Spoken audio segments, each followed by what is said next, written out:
જય શ્રી કૃષ્ણ. જય હો, મંગલમય હો. મહિલાઓ, સ્ત્રી, નારી માટે બહુ જ ફાલતુ હલકી વાત કહેવામાં આવે છે.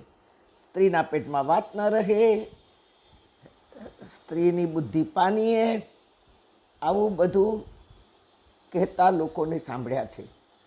હા, સુનો, મારા પેટમાં વાત નથી રહેતી, બોલો શું કરવું છે? અરે ભાઈ, તેથી તો 68 વર્ષથી જે ધર્મ માટે, ગીતા માટે, ગ્રંથોનું જે કાંઈ સાંભળ્યું છે તે જગતને કહેતી ફરતી છું. મારા પેટમાં રહેતું નથી. જેમાં પોતાના અને સામાની ઉન્નતિમાં પ્રભુ પરની શ્રદ્ધા નિર્માણ થાય તેવા વિચારો જાણ્યા હોય તો એ મારા પેટમાં રહેતા નથી. વાણી દ્વારા બીજા પાસે રજૂ થઈ જાય છે, કારણ કે મને પાછું ફરીને જોવાની ટેવ છે. હા બહેનો, આપણને કલંક લાગેલું છે, અને એ કલંક આપનાર કોણ છે એ પણ તમને કહું. મથુરાની શેઠાણીઓ. હા, આ ગોપીઓ જો ને રોજ નવી નવી વાતો કાનાની લઈ આવે અને બધું આપણને કહી દે. પોતાના ગામની વાત, પોતાના ગામના છોરાની વાત શું બીજાને કહેવાતી હશે? પણ સ્ત્રીઓના પેટમાં વાત ન રહે.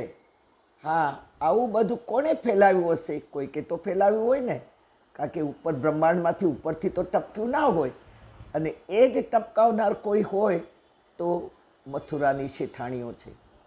હા, તેથી જુઓ, મને પણ પાછું ફરીને જોવાની ટેવ છે, કારણ કે હવે પછીનું જનરેશનમાં નિર્દોષ બાળકોમાં કોઈ ખોટી ટેવો તો નથી ને.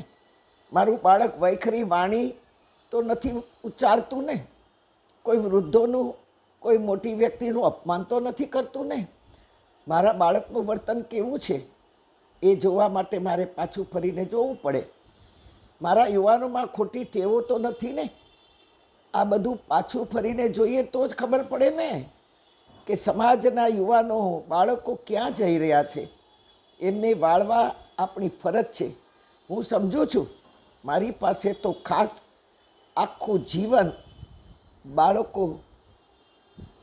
બાળકોની ટેવો ઉપર, યુવાનોની આદતો ઉપર, સ્ત્રીઓની ચાલ ઉપર અને વૃદ્ધોનું સૂનાપણા ઉપર સતત મારું ધ્યાન છે.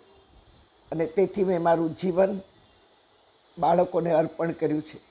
મારી બાલ મુરલીના પુસ્તકમાં તમે વાંચશો તો દરેક છેલ્લા પેરેગ્રાફમાં એવી વાતો કરી છે કે બાળકો ઝઘડો કરતા અટકી જાય છે, બાળકો જુઠ્ઠું બોલતા અટકી જાય છે, રડી પડે છે, બાળકો કોઈ ખોટી ટેવો રાખતા અપનાવતા અટકી જાય છે.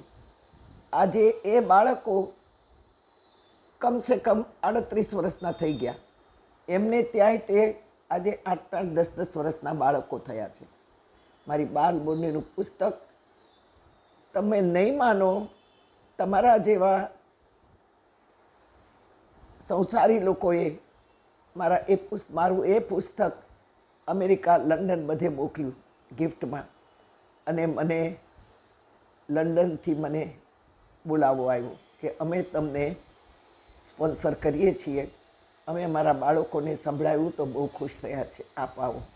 મને આ દુનિયામાં ખરેખર કોઈએ કાર્યરત કરી હોય તો બાલ કનૈયાએ કરી.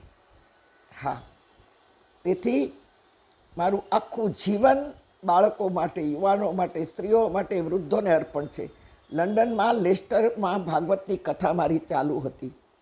હવે એમાં ક્યારે કોણ મીડિયાવાળા આવીને બેસી જાય આપણને ખબર ના હોય. અને એ પત્યા પછી એમણે મારો ઇન્ટરવ્યૂ લીધો અને પૂછ્યું કે એક સૂત્રમાં તમારી ભાવના કેવી છે તે કહો. મેં કહ્યું કે તમામ વૃદ્ધો મારો આદર છે, પ્રૌઢો મને સહકારી છે, પ્રૌઢોનો મને સહકાર છે, યુવાન બહેનો મારો અવાજ છે, બાળકો મારો પ્યાર છે, પણ તમામ યુવા ભાઈ બહેનો મારો આત્મા છે.